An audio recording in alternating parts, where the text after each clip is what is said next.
It's time for the Lovable Me Show. Based on the award-winning book series, I Am a Lovable Me.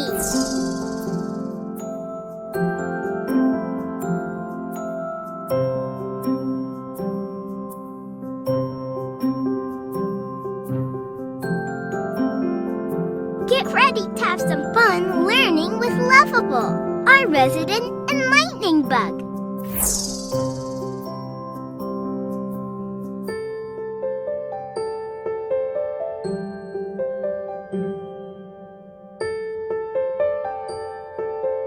Are you ready?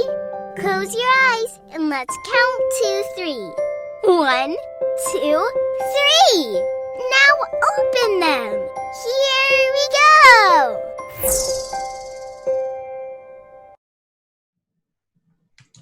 Hello and welcome to the Lovable Me Show. I'm Sharon Penchina, your host and author of the award-winning I Am a Lovable Me books for children. Before today's special guest, expert yoga instructor Amy Lee joins us to share her insight and vast experience when it comes to working with kids of all ages to help them adopt mindful movement as an integral part of their lives. Let's first take a look at a few slides I prepared as a great reminder to be more cognizant of our posture as well as our child's. So, good posture is important for healthy bone and muscle development. And on the other hand, when posture is poor, it can cause pain, poor concentration, and even problems with breathing and digestion, among other health issues. So it's really important to be mindful when it comes to your child's posture and yours. Encourage them to engage in strengthening all the muscles in their body. Children with proper posture grow up to be healthier adults, and proper postural habits from a young age will help them prevent some common distortion patterns that they may otherwise experience through their stages of development. And make sure to model the behavior you want them to adopt.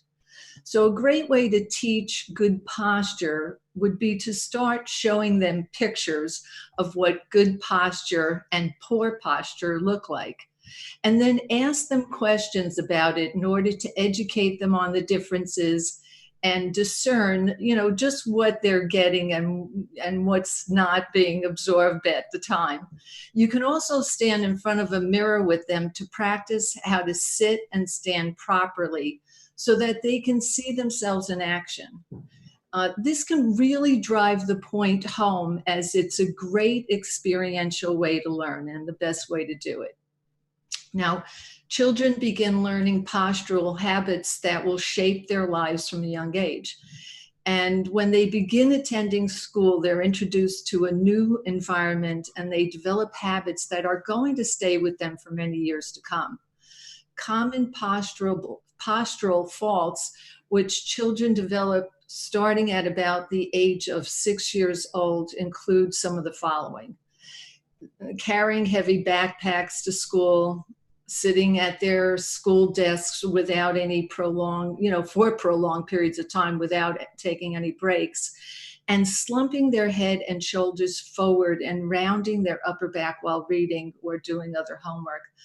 Sitting in front of the TV or playing video games with slump posture is another challenge that we're all going to face and need to address. So you can get proactive and help instill good habits by teaching them some of these things. Raise their phone to eye level if they're using an iPhone or any technology so that their head doesn't tilt to read it. Take some breaks to give their neck a rest.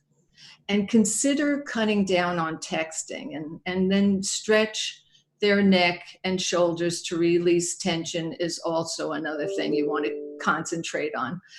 So when it comes to stretching and releasing tension, let me tell you about our guest today, Amy Lee. Now, Amy became hooked on yoga when she attended a prenatal yoga class almost 10 years ago. She founded Bexley Yoga and Wellness in December of 2015. And after completing a kids yoga teacher training certification course with Childlike Yoga, she found a deep passion that she didn't even know she had. She immediately began teaching kids, tweens, and teens at her studio. And soon she was teaching to middle school and high school sports teams in schools and co-teaching to a college football team. She grew the kids yoga program at her studio and her teacher's certification, as well as offering kids yoga teacher training at Bexley Yoga. And as of May 1st, she became the new owner, CEO, and the caretaker for Next Generation Yoga. Her greatest joys in life are her children, Hazel, Vivian, and Axel, as well as her husband, June, and her family and her friends. Amy's mission is to bring yoga to kids, tweens, and teens wherever she can find them, and hopefully she finds them here. Amy, welcome to the Lovable Me Show. Thank you. Thank you for having me. Oh, it's great to have you here.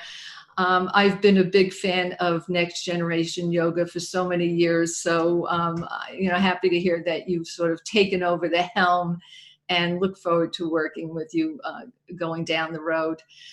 I want to jump right into our topic today because I know that you're really passionate about mindful movement in the school system. Mm-hmm. So if you could tell us, how that came about and why it's so important for us to know about this program that you've implemented. Okay. Well, as you said, I took a children's yoga teacher training certification course a few years ago. It was a need I had at my studio to fill. So I was really doing it just to plug a hole really that we had. And then of course realized how much I loved it and started teaching right away. But I did realize that teaching in the studio is very different from teaching in the school environment. My kids are pretty young. At that time, my oldest was in kindergarten. And so when word got out that I was a yoga teacher and a kids yoga teacher, the school was asking me to come in and introduce some of these, concepts and principles to the kindergarten class. Well, and my two other ones were in preschool at the time, and I was also invited to teach at the preschool. And it was just a completely different environment. You usually have shorter periods of time. You have a lot of kids, and there are a lot of distractions. And so it's the training is different, and you realize so much how the kids desperately need those tools to help self-regulate and calm themselves and, kind of boost their self-esteem to feel like they can, that they're capable of doing different things. So it just was in my face that it was a totally different environment than teaching in the studio. And there are certain things too that I might teach in the studio. I might, even with kids, you can do some fun chanting or oming, and you wouldn't do that in a school. So there were just some really obvious differences. And I was just really attracted to it. So I started teaching quite a bit more. And then a lot of opportunities just found me for older kids. So I started in the 4 to 8 age group where there's a lot of books being read, like your books. So you're really pulling literacy into the yoga and mindfulness techniques, which the younger children really love. And then I was also pulled into teaching some older kids, middle school, high school, and even college. And again, it was learning along the way, how different, how I had to modify all of my training, but then what I was applying to the younger kids, how I had to modify that so that it would translate well and resonate well and with a 13-year-old or a 15-year-old or a 17-year-old or a college freshman. So a lot of it has been based on my original training that I did, and then a lot of research and a lot of just getting out there and doing it, but seeing such positive results and being asked to come back that I felt like there's such a need for this. So my heart has just grown immensely around finding this medium and this channel that I have that I didn't know I had, to give to these kids, and to try to make their day or their life better or easier or more joyful or happier, in some way. Yeah, I can imagine that there's, well, and I'll ask you about some of the benefits that, parents and caregivers and the teachers will experience, the children, basically getting the benefit of by doing these, the stretching, the movement, the mindfulness practice. Because, I can only imagine that, anxiety and stress, are big factors for kids in school of all ages, really. Yes. And this, movement has so many implications in terms of, reducing, stress and anxiety. And as a result of that, that has great implications that are really specific to, they're specific to what kids will experience in school, and, including their ability to focus and concentrate better and things of that nature. So can you elaborate and tell us about some of the things that you've experienced, or the research you've done, or what, the teachers are reporting back into you? Sure. So it's different for the different age groups in terms of how you implement the practices. So, the goal is always, for all of the age groups, the goal is to give these children, kids, teens, tweens, tools to help them self-regulate their emotions. Also to calm their nervous system. Maybe it's through breathing practices or some sort of movement, and to increase their concentration, because they're at school. So they need to be able to focus. So increase their concentration, and also, boost their self-esteem and have them start to understand, this concept of believing in yourself and self-affirmations. So the foundations of the tools that I'm trying to put out there, they're the same for every age group. The difference is how you implement it. So for a kindergarten or a first grade class, or even some of the preschool classes that I taught, you bring games, you bring songs and music, you definitely bring books, you bring literacy, into the equation, so that you're translating all of these yoga principles into something that is age appropriate and that's fun and that will keep their attention. And what ends up happening in the background is they are learning to move their body, which they really need to move their bodies, but they're doing it in a mindful way. When you're telling them to put their hands here and their feet here, or turn their head this way, they're paying attention to their body. So they don't realize, because you're not saying the words mindful and awareness to them and expecting a 5-year-old to understand that, but that is what's happening.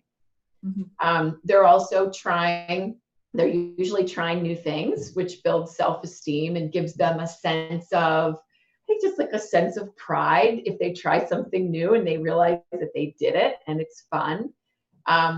Absolutely, with breathing exercises, which can be really fun for the younger kids. they're learning to self-regulate.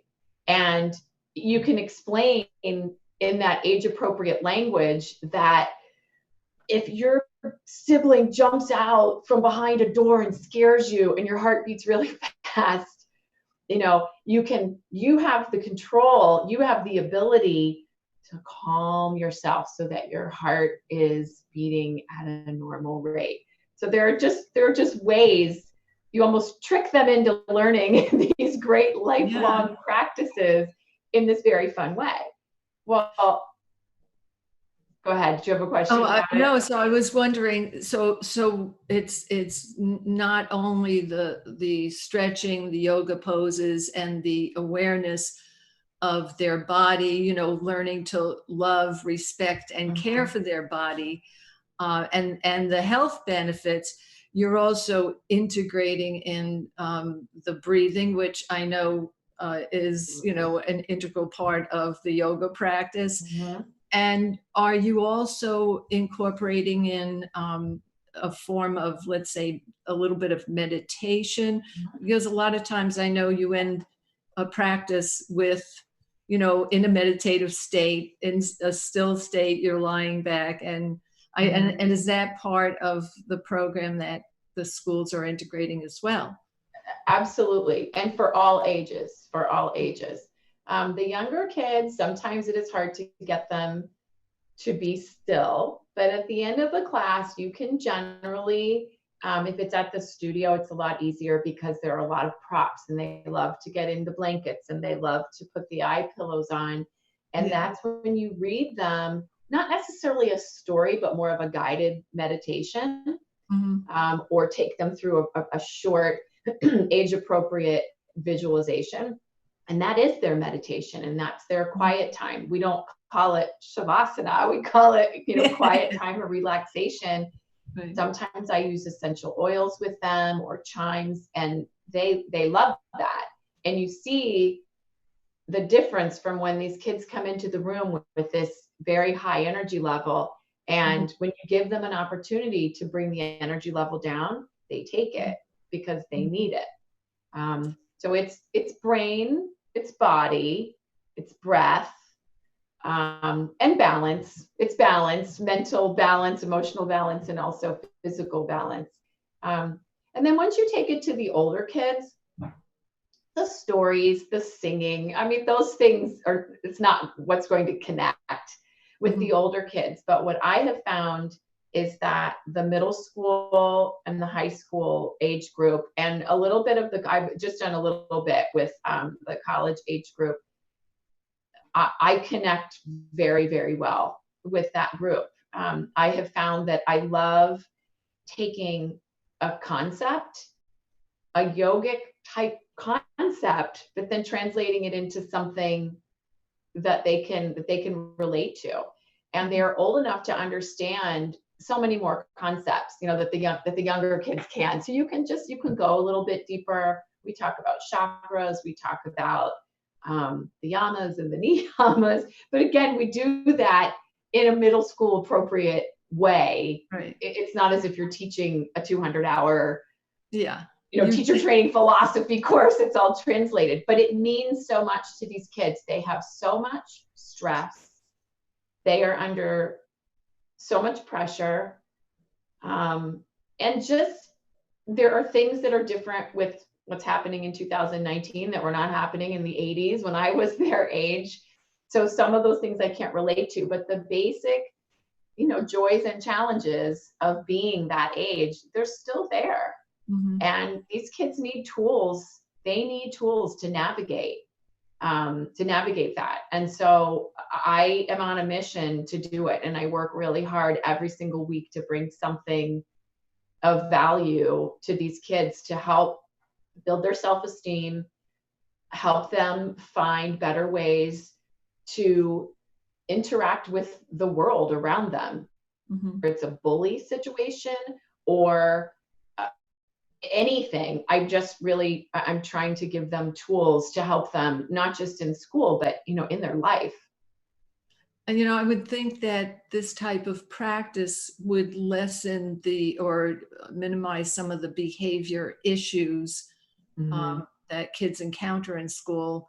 So I don't know if that's something that's, if this program has been going on long enough to be able to discern that, but it would seem that that would be a byproduct of this type of practice. Mm-hmm. Well, there are a lot of research studies and statistics, really scientifically based facts out there about the difference that some sort of mindfulness and meditation has in this age group's lives. It's from test scores to the number of detentions the kids end up getting, the number of times they have to visit the office. I mean, there are very, very specific studies out there that show how impactful this can be. In the school district where I teach yoga, so I teach once a week, and we have a limited space, and I'm just there once a week. We have so many kids that they've added another yoga class on a different day of the week. And a lot of the teachers are offering mindful meditation or meditation moments where the kids, they have what's called flex time. So they've got a half an hour and they have all these different choices of what they can do. And the kids on days where there's no yoga are coming in with the teachers for meditation. Terrific. They need that downtime. They need the nurturing. They need the quiet. They need to be reminded that they're in a safe environment, and there's no judgment, and it's not competitive, and they're accepted. Well, and it's a group practice too. So, we know from an energetic standpoint that has huge benefits also. If they're all doing this practice together, it is in some way a structured, mindful practice. Yep. And so it's something that it sort of levels the playing field. Everyone is equal. Everyone is, we're all connected in our mission to, go within, again, to sort of shut the outside world out a little bit, and to, whether it's practicing meditation or breathing or movement and stretching, we're all in it together. We're all doing it together. Yeah, so absolutely. So that seems like a great way to develop some camaraderie too amongst the children. Well, there are a lot of opportunities with the older kids too for, with the younger kids, there is a lot of opportunity for connection, but the older they get, the deeper you can go with different activities where it doesn't get out of control because their behavior is just different with the different age groups. But there are opportunities to connect through partner yoga or partner games, kind of. So there is that kind of just coming within your own mind and really understanding what it means to be mindful and in the moment.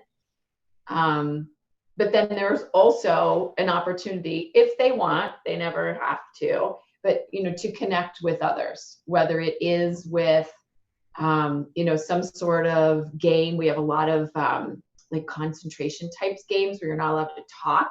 You just look at your partner, and that's how you communicate through, visual, and you just try to connect and see what they're going to do next. But, and we try to make it, I try to make it fun. They are kids. They're kids, and they are teens and they're tweens. And if you don't make it fun and relevant to them, they're going to tune out and they're never going to come back. So I think that's what I love about it, is that I get to do something that I feel is so meaningful, but then I get the joy of being, in a room of 13-year-olds and 14-year-olds who, when they first come in, they're all giggly because that's just how they are. And it just reminds me how fun life is and can be and should be. And then you reel them in a little bit so they can focus on what you want to focus on. Amy, what is the age that you start with in teaching these practices? So I have taught, I think the youngest I have taught is probably a 3-year-old close to 4. That's just me personally. We have instructors who teach, a mommy and me type yoga, or caregiver and me, daddy and me. And they're babies, itsy bitsy baby yoga would be 8 weeks up to a crawler. I like that. Itsy bitsy baby. I know, it's so sweet. Did you coin that phrase? I didn't. I wish I did. It's so cute. So there is yoga and it's like postnatal yoga. I mean, it's for the mother as much as it is for the baby, and building connection and being able to get out and connect with other mothers who are in, that similar phase of life, which, especially if it's your first child, you're thinking, oh my gosh, what do I do? And it's so wonderful to connect with other people. So there is, it starts at the very beginning. For me, my practice, it started when Hazel was in the womb. So that's when it started for me. And then, but there are different techniques and a different focus depending on the age group that you want to teach. And so, at Next Generation Yoga, of course, we offer training for all of those different age groups. And, we have lots of wonderful partners out there, including where I did my teacher training, that do the same, especially as an educator, if you want to bring yoga into your classroom, which is what we're seeing so much of today, then you're going to want your training to be focused on, if you're a first grade teacher, you're going to focus on, the younger age group versus someone that teaches, 5th or 6th grade would want to focus on, the older age group, or teens, or just adult yoga. Yeah. And I'm glad you mentioned that. I do want to ask you how parents and caregivers can look to bring these programs to their school if they don't already have them. And I know that, you mentioned to me that one of the teachers at the school sort of lured you in, and that's how that began. Yeah. And I'm sure that there are plenty of teachers who can relate and probably practice yoga and mindfulness and movement themselves, but sometimes, it takes someone stepping up to the plate and, getting the ball rolling. So if you have some recommendations for the parents and caregivers watching in terms of how they can get a program like this implemented in school, that would be terrific. Okay. My recommendation, based on what I have seen be successful in our school district, is writing a grant and asking for a grant. There seem to be a lot of community organizations that will support programs like this in schools that align very closely with the principles of social emotional learning. And as we were discussing before, they're called different things. They're social emotional learning because that's in the education field. That's what these principles are. Connecting, breathing, moving, focusing, relaxing. In the yoga world, they might be called something a little bit different, but they are the perfect handshake. And so what I have found in multiple schools in my district, including a preschool, is that these teachers or intervention specialists have done some basic research. Some have asked me for help, and they have written grants. And those grants have paid for a teacher to come in, a yoga teacher to come in and teach, but it also is paying for those educators to be trained so that they can bring it into their classroom every single day. So it doesn't have to be limited to one class a week, which the kids love and the teachers love, but the teachers then have the tools and the training and the comfort level to look at their room and say, okay, the energy level in here is completely out of control. We're going to do 5 mindful minutes or some sort of breath exercise, you know, to try to get everyone centered and get everybody, you know, back to a place where they can learn. So I would start with a grant or just researching where, as a teacher or, you know, or a caregiver, where you can just get your own training, so that you're able to bring it to wherever you're bringing it, you know, your church, your school, your home. Yeah, and Amy's and Next Generation Yoga is a great place to get that training, by the way. Yes, it is. Yeah.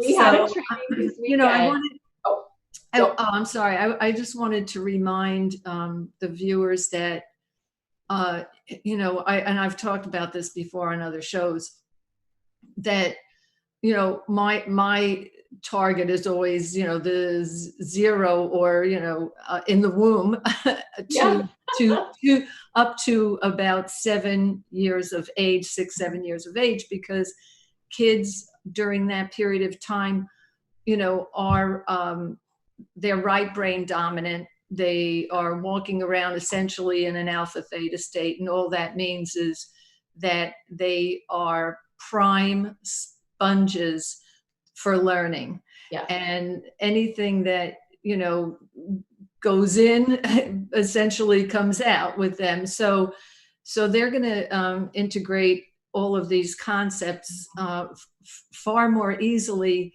when we teach them at a young age. There's no resistance to learning. They haven't developed their, you know, the logic side of the mind so much. Right. You know, the filtering system that's kicking out, you know, well, that's good, but I'm not doing it. So that's the perfect time to introduce your children to all of these practices and to do them repeatedly. So the fact that you're mentioning that this would be an ongoing practice in the school, you know, day to day, is really critical too, because repetition is what embeds all of this in the subconscious mind, where it becomes a habit, behavior, or belief. So really think about that in the early ages. Of course, it's never too late to develop a new positive habit, but that's a prime time to be doing this. And before we, you know, close the show, Amy, can you give some information, because there's probably a lot of people who want to connect and you know, find out how they too can become teacher trainers. Sure. Well, Next Generation Yoga has trained thousands and thousands of people in the last 22 years. And what we are finding, especially in our teacher training we just had this past weekend, is that a lot of these people, they are educators. They're wanting to bring it into the school. So you can visit our website. This is the best place to go to get a wealth of information about the different age groups of training. So for example, ages 2 to 7, or postnatal versus teens, even special needs.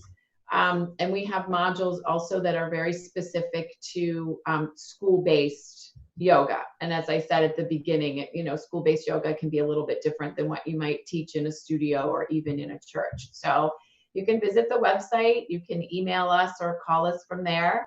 And we're here to help and serve any way that we can. I will say everyone on our team shares the same great passion that I do. Well, that's great. And I really encourage everyone to check Amy's site out and make that connection. So Amy, thank you so much for joining us today. It was really a pleasure having you here. Thank you. And for the audience, you know, just be sure that you have a chance to check out the Lovable Me books. And particularly if you have a chance, check out the I Take a Deep Breath book. Excuse me, I was going to say the Bend at Your Knees book, but check out the I Take a Deep Breath book too, because that's very applicable to this topic today. Bend at Your Knees is a great way to get your kiddos to stretch, to exercise, and develop good posture habits. So check that out. It's available in hardcover as well as audio iBooks. And you'll never miss any of our great shows by watching us on Facebook, on YouTube, or Periscope every Friday at 1 p.m. Eastern Standard Time. I am your host, Sharon Penchina, and I will be back next week with more great self-empowerment tips. And I want to thank you all for joining in, and be sure you have a fantastic day today. Thank you for watching The Lovable Me Show. Also, if you have any questions for Lovable, go ahead and ask away. Don't forget to visit us next week, right here in the Facebook bugbear.